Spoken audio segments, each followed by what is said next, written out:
Hello friends, welcome to SSC coaching centre. दोस्तों, आज आपको जो स्क्रीन पे क्वेश्चन दिख रहे हैं या फिर आज के वीडियो में मैं जो क्वेश्चन कराने वाला हूं बहुत ही बढ़िया है। इनको सीखना आपको 100% जरूरी है।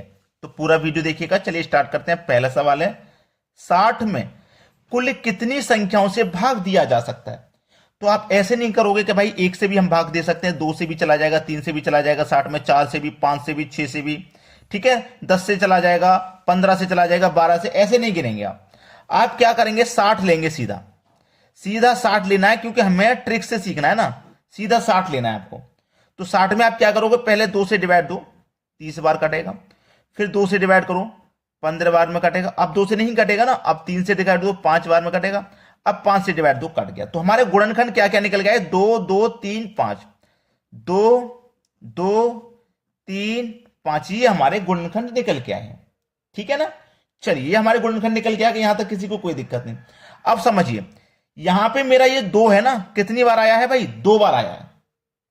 2 मेरा कितनी बार आया है, 2 बार आया है। और 3 मेरा 1 बार है, और 5 भी मेरा 1 बार है। क्लियर है ना इतना। 2 मेरा कितनी बार आया है, 2 बार आया है। ठीक है, 2 मेरा 2 आया ना, तो 2 की पावर आप 2 कर दोगे। 3 मेरा 1 बार है ना, तो 3 की पावर 1। 5 मेरा 1 बार है, तो 5 की पावर भी 1 हो जाएगा। इसको लिखने के बाद अब आपके पास जो पावर निकल के आई है, ये इनसे मतलब है। ठीक है, इन नीचे वाली संख्याओं से कोई मतलब नहीं, पावरों से मतलब होगा। पावर 2 है तो इसमें 1 जोड़ के लिख दो, 3 हो जाएगा। ठीक है, ये 1 है, इसमें 1 जोड़ के लिख दो, 2 हो जाएगा। ये भी 1 है, इसमें भी 1 जोड़ के लिख दो, 2 हो जाएगा। ठीक है, सवाल खत्म। 3 दूने का 6, 6 दूने का 12, यानी कि 12 संख्या ऐसी होंगी जिसमें 60 में भाग चला जाएगा। यानी कि कुल कितनी संख्या है जिसमें 60 में भाग दिया जा सकता है? 12 संख्या है टोटल ऐसी जिनसे कि आप 60 में भाग दे सकते हो। ठीक है, 12 संख्या। पहला ऑप्शन बिल्कुल सही जवाब है। चलिए अब देखेंगे अगला प्रश्न। अगला प्रश्न है, 360 में कुल कितनी संख्याओं से भाग दिया जा सकता है? वही तरीका अपनाएंगे जो पिछले क्वेश्चन में किया था, क्योंकि सेम क्वेश्चन है। 360 में पहले 2 से भाग दो, 180 बार जाएगा। फिर 2 से 2 90 बार जाएगा। फिर 2 से 2 45 बार जाएगा। 3 से 2 15 बार जाएगा। 3 से 2 5 बार जाएगा। 5 से 2 1 बार जाएगा। इतना तो समझ में आ गया ना। अब हमारे पास ये रहे गुणनखंड, 2 गुने 2 गुने 2 गुने 3 गुने 3 गुने 5, यही तो है। अब देखो 1 2 3, 2 कितनी बार आया, 3 बार, तो 2 की पावर आप 3 करोगे। ठीक है, 3 कितनी बार आया, 2 बार, तो 3 की पावर 2 करोगे। और 5 आया है 1 बार, तो 5 की पावर 1 रहेगा। अब आपको मैंने क्या बताया, पावर से मतलब है। पावर से 3 पावर है ना, तो 3 में 1 जोड़ के लिखेंगे 4। 2 है तो 2 में 1 जोड़ के लिखेंगे 3। 1 है, 1 में 1 जोड़ के लिखेंगे 2 हो जाएगा। अब देखो कितना है, 4 त्रिक का 12, 12 दुने का 24, यानी कि 24 संख्या ऐसी हैं जिनसे 360 में भाग दिया जा सकता है। तो ये आपके प्रश्न का बिल्कुल सही आंसर हो जाएगा, और आप करने को तरीका भी सीख गए होंगे इन प्रश्नों का। चलिए अब देखते हैं अगला सवाल। अगला सवाल है, 15 की पावर 25 में कुल अभाज्य गुणनखंडों की संख्या ज्ञात करें। यहां पे गुणनखंडों की संख्या पूछ रहा है आपसे। ठीक है, कितनी संख्याओं से भाग दिया जा सकता है, ये नहीं। अभी जो क्वेश्चन हमने देखे दो वो अलग थे और ये अलग है। गुणनखंडों की संख्या पूछ रहा है, तो आपको क्या करना है, ये 15 जो है इसको ले लीजिए, इसके गुणनखंड कर लो आप 15 के। ठीक है, 3 से काटोगे 5 बार में, और 5 से काटोगे 1 बार में, तो गुणनखंड क्या निकल के आया, 3 गुने 5। 3 गुने 5 ही तो गुणनखंड निकल के आया। अब देखना ये कितने गुणनखंड है, एक गुणनखंड ये है, एक ये है, टोटल 2 ही गुणनखंड तो है। 2 गुणनखंड है ना, तो जितने गुणनखंड है वो ले लीजिए, उसका मल्टीप्लाई आप पावर से कर दोगे। पावर आपके पास कितनी है, 25 है। आंसर आ गया, बस आंसर आ गया भाई। 5 सेकंड से ज्यादा का तरीका नहीं बताऊंगा मैं आपको। सी ऑप्शन बिल्कुल सही है। जितने गुणनखंड हुए, 3 होते तो हम 3 का मल्टीप्लाई 25 से कर देते। 4 गुणनखंड होते तो 4 का मल्टीप्लाई हम 25 से कर देते, यानी कि पावर से कर देंगे। अब देखते हैं अगला सवाल। अगला सवाल है, 48 की पावर 20 में कुल अभाज्य गुणनखंडों की संख्या ज्ञात करें। तो 48 ले लो, अभी अभी हम जो तरीका करते हुए आ रहे हैं बिल्कुल सेम क्वेश्चन है। 2 से कटेगा 24 बार में, फिर 2 से कटेगा 12 बार में, फिर 2 से कटेगा 6 बार में, 2 से कटेगा 3 बार में, 3 से कटेगा 1 बार में। कितने गुणनखंड हुए, 1 2 3 4 5, 5 गुणनखंड ही तो हुए, 5 लिख लो। और मल्टीप्लाई कितने से बताया मैंने? पावर से बताया। जितने गुणनखंड हैं उसका मल्टीप्लाई आप पावर से कर दोगे। पावर है आपके पास 20, तो 20 का मल्टीप्लाई 5 से हो जाएगा, आंसर आपका 100 आ जाएगा। यह हो जाएगा प्रश्न का सही जवाब, जो कि हमारे डी ऑप्शन में दिया गया है। क्लियर है ना सभी को? चलिए अब देखते हैं अगला प्रश्न। अगला सवाल है, दो संख्याओं में अंतर 14 तथा उनका योग 20 है, तो उनका गुणनफल क्या होगा? दो संख्याओं में अंतर 14 का है। दो संख्याएं वो कौन कौन सी हैं? आप एक संख्या को x मान लो, दूसरी संख्या को y मान लो। ये दो संख्याएं, इनमें जो अंतर है वो 14 का है। और इन्हीं दो संख्याओं में यानी कि x और y में इन्हीं दोनों का योग 20 है। दोनों का योग कितना है? 20 है। तो उनका गुणनफल पूछ रहा है, यानी कि x और y हमें पता नहीं है, ये निकालनी है। कैसे निकालोगे?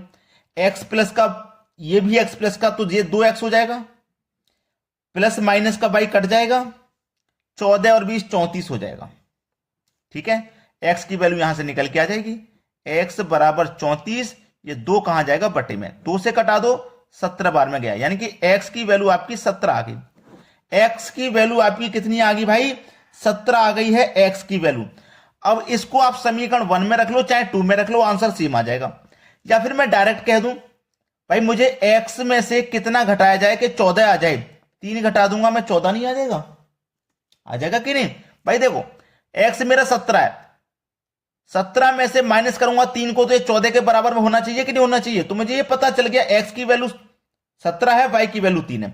यहां रख के देख लो दूसरे समीकरण में, x की वैल्यू 17 है। अब मेरा दोनों का योग 20 है, तो 17 में मैं कितना जोड़ूंगा कि 20 हो जाए? 3 ही तो जोड़ूंगा, तो y का मान 3 ही तो हो जाएगा। 17 में जोड़ूंगा 3, 20 हो जाएगा।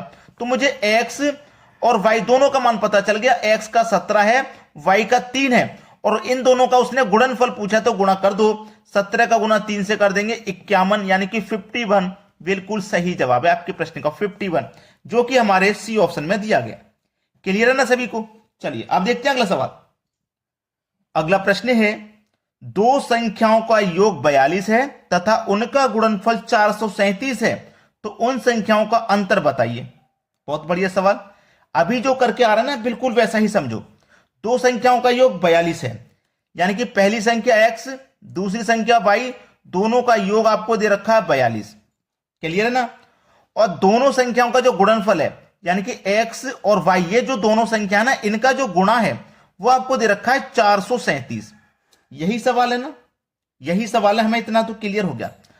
अब देखना मैं कौन सी दो संख्या लूं जिनका गुणा 437 आ जाए। जिनका गुणा 437 आ जाए, मैं कौन सी संख्या लूं? ठीक है, मुझे वही बताना। चलो 437 यानी कि 20 का मल्टीप्लाई 400 होता है, तो 20 के आसपास में ही कोई संख्या रही होंगी कि नहीं रही होंगी। अब मुझे यह भी देखना ना, इकाई अंक में 7 है, तो किस संख्या का मल्टीप्लाई में इकाई अंक 7 आता है? 3 का मल्टीप्लाई 9 से करूंगा, 3 निम 27 होता है कि नहीं? तो यहां मैं 23 रखूंगा, क्योंकि 20 के पास में 23 है, जिसका मल्टीप्लाई 9 से करने पे 7 आता है। 9 से करने का मतलब 19 हो जाएगा। यहां 3 निम 27 होगा कि नहीं होगा? तो ये इन दोनों का मल्टीप्लाई आ जाएगा आपका 437, यानी कि x मेरा 23 है, y मेरा 19 है। क्लियर है ना? इतना सभी को समझ में आ गया? x मेरा 23 है, y मेरा 19 है, और इनका मल्टीप्लाई 437 है। अब x मेरा और y मेरा, x मेरा 19 है और y मेरा, x मेरा 23 है, सॉरी x मेरा 23 है, इधर लिख लेता हूं, x मेरा 23, y मेरा 19। अगर मैं इन दोनों को जोड़ता हूं तो क्या 42 आ रहा है? बिल्कुल आ रहा है। 19 19 38, 19 4 जोड़ दो 42, दोनों का योग मेरा 42 आ रहा है।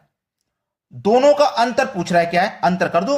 x आपका 23 है, y आपका 19 है, अंतर कर दो, 23 में से 19 जाएगा तो 4 बचेगा।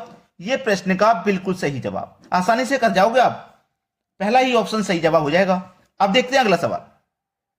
अगला सवाल है, भाग के प्रश्न में विद्यार्थी 36 के बदले 63 को भाजक के रूप में लेता है, तो उसका अंतर 24 था, सही उत्तर क्या है? बहुत बढ़िया सवाल है। ठीक है, अब इस तरीके के सवाल को आप आसानी से कर पाओगे। 36 के बदले में कितना ले लिया भैया? उसने ले लिया 63। जब 63 ले लिया तो उसका अंतर कितना था? 24 का था। जब 63 ले लिया तब 24 का था, जबकि रियल में विद्यार्थी को लेना कितना था? 36 लेना चाहिए था।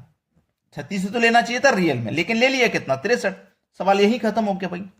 कटा दो, इसको कटाऊं मैं, 6 चौके 24, 6 छिंग 36 कर जाएगा। ठीक है, 2 से कट जाएगा 3 बार में, 2 से कट जाएगा 2 बार में। 3 से इसको कटाऊंगा, 3 दूनी का 6, 3 एकम 3, 21 दूनी 42। ये हो जाएगा सवाल का सही जवाब 42, जो कि बी ऑप्शन में। आप दोस्तों बिना लाइक करे चले जाते हो और बिना शेयर करे। एक लाइक एक शेयर तो बनता है उन बच्चों के लिए जो मेहनत कर रहे हैं, तैयारी कर रहे हैं, सोच रहे हैं कैसे भी एग्जाम पास हो जाए। कोई एक क्वेश्चन एग्जाम में फेल करा सकता है, आपकी मदद किसी को पास करा सकती है, तो आप शेयर जरूर किया करें। ठीक है दोस्तों, धन्यवाद।